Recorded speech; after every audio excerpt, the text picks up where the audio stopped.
語有本字，彪哥話你知。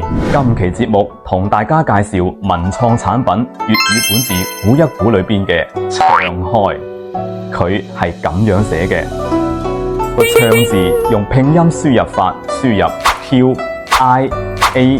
QIANG 可以揾到呢個字喺《詩經·賓風·七月》裏邊就有出現啦。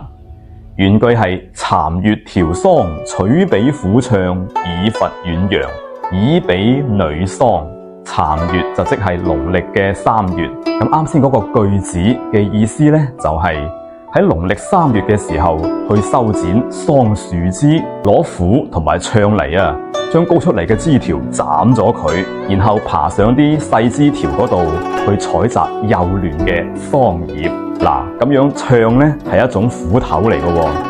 嗱，喺古時候啊，對於斧頭嘅分類就好細緻嘅，即係嗰個柄啊嘅入榫位置係圓嘅話呢，就稱為斧；而個柄嘅入榫位置係方嘅話呢，就稱為唱啦。另外啊，喺先秦時代，除咗銅錢之外，貴金屬都可以當貨幣咁流通嘅喎。但係有時如果有一嚿好大嘅銀好難使出去嘅話，咁點辦呢？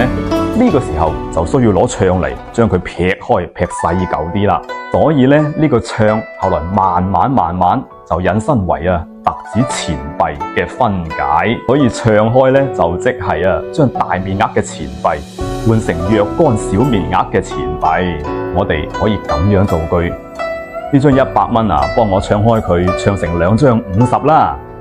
你哋學到未呢？關注我，送你7天粵語生存指南。